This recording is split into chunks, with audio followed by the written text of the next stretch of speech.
जानबूझ के गाने चलवा देते हो। जब उनका कोई एल्बम आता, ये उनका आरोप था कि जब माने हमारी ये दिन रह गई बाकी उनका स्टेज पर हम अपन गाना बजवाई, ऐसा दिन आ गया है पवन सिंह का।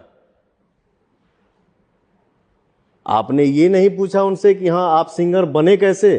पूछा, हमने कहा कि आपने सिखाया था लेकिन अब मजबूरी हो गई।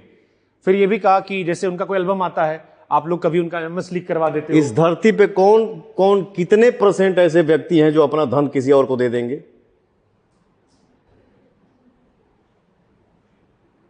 इस हिंदुस्तान के धरती पे कितने % व्यक्ति हैं जो अपना धन किसी और को दे देंगे? किसी से लगा होगा तब शायद। उनके माता पिता का कहनाम ये था, पवन जी मेरे बच्चे का बचपन से गाने का शौक है। मैं शायद बचपन में उसके घर गया भी था तो वो घर में हारमोनियम भी रखी थी। मैं फिल्म सिटी में शूट कर रहा था सर, मेरे लिए एक सावन का गाना बना था, नाचा हिला के करी हैया पवन सिंह के गाना बजा के। मैं सोचा वो भी बोलती है गाना है मुझे गवाइए ना, उसकी माँ भी बोलती है कि पवन जी उसको गाने का बचपन से शौक है। मैं अपना गाना, मैं उसको फ़ोन किया, बेटा तुमको गाने का शौक है ना,